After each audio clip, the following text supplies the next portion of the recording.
Hola a todos. Hoy vamos a meternos de lleno en uno de los casos más raros, pero a la vez mejor documentados del siglo XX.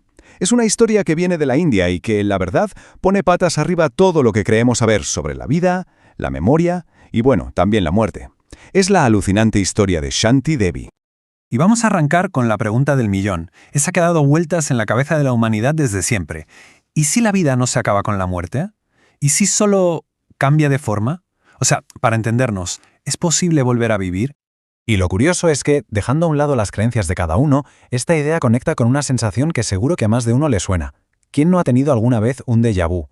Esa sensación rarísima de llegar a un sitio nuevo y pensar, yo aquí ya he estado, o de vivir algo y sentir que ya lo habías vivido antes. Pues fíjate que hasta la ciencia le ha puesto nombre a esto, metempsicosis. Es básicamente el estudio de la transmigración del espíritu. Y aunque a menudo se mira con escepticismo, hay casos que han hecho que hasta el más incrédulo se pare a pensar si no habrá algo más. Y el caso que vamos a ver hoy es probablemente el más convincente de todos. Vale, vamos a dejar la teoría y a viajar a un momento y un lugar muy concretos. Nos vamos a Delhi, en la década de los años 30. Aquí es donde arranca nuestra historia, con una niña que en principio parecía completamente normal.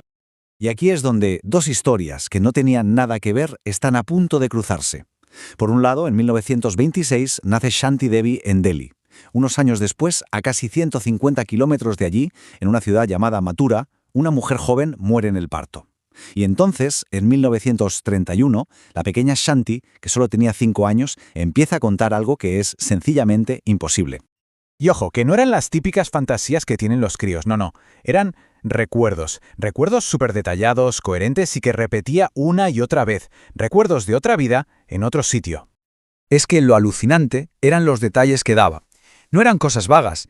Shanti Devi decía que su casa de verdad estaba en Mathura. Daba el nombre de su marido, Kedar Nath, y a qué se dedicaba. Describía la ciudad con una precisión que asustaba. Y contaba lo más traumático de todo, su propia muerte dando a luz. Claro, sus padres al principio, pues lo ignoraron. Es normal, ¿qué vas a hacer? Pero es que Shanti no paraba. Pasaban los años y la historia seguía siendo la misma, incluso con más detalles. Así que, lo que al principio parecía un juego de niños, se convirtió en algo que su familia ya no podía ignorar. Tuvieron que empezar a tomárselo en serio. Y aquí es cuando la cosa da un giro de guión total.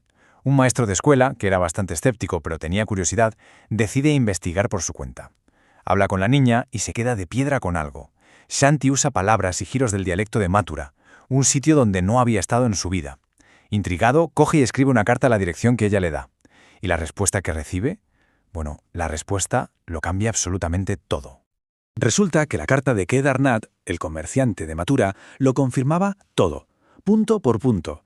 La vida de su mujer fallecida y los recuerdos de la pequeña Shanti eran un calco. La ciudad, el trabajo del marido, la muerte trágica en el parto. La coincidencia era, demasiado bestia como para ser casualidad. Con esta confirmación sobre la mesa, solo quedaba una cosa por hacer: la prueba de fuego.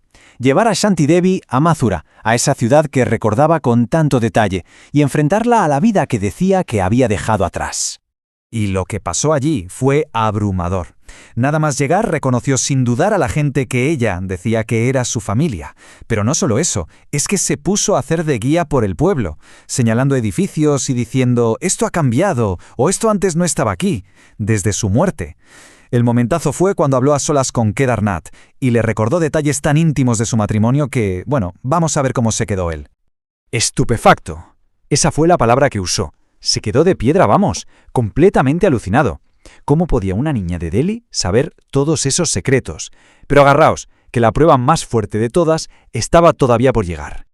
Pues en medio de toda esa conmoción, Shanti Devi suelta otra bomba más. Dice que antes de morir había escondido algo. Algo que, lógicamente, solo ella podía saber dónde estaba.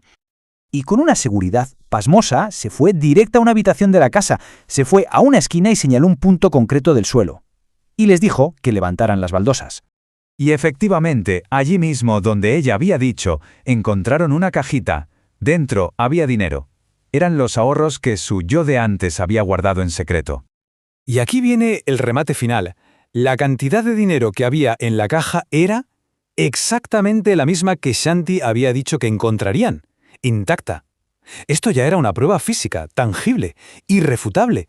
¿Cómo es posible que lo supiera? Como os podéis imaginar, el caso montó un revuelo tremendo, y no es de esas historias que se olvidan con el tiempo. La historia de Shanti Devi ha resistido el paso de las décadas y sigue ahí, como un enigma perfectamente documentado pero sin resolver. Y no estamos hablando de un cuento de la abuela, ¿eh? El caso lo cubrieron medios muy serios. La Gaceta Civil y Militar ya informó de ello en 1935. Y muchos años después, en el 58, la agencia de noticias Reuters confirmó que Shanti Devi, ya de adulta, seguía manteniendo la misma historia, sin cambiar ni una coma. Al final, hasta los que investigaron el caso en su día llegaron a esta conclusión. Y esta cita lo resume perfectamente. El caso es un enigma, y cualquier intento de explicarlo, al menos con lo que sabemos hoy, no es más que pura especulación. Y esa es la pregunta que se queda flotando, ¿no? ¿Qué fue todo esto? ¿Una serie de coincidencias tan brutales que son casi imposibles? ¿Una forma de memoria que ni siquiera entendemos? ¿O la prueba de que la conciencia de alguna manera puede seguir existiendo después de una vida? La historia de Shanti Devi no nos da respuestas, está claro, pero nos obliga a hacernos las preguntas más grandes que existen.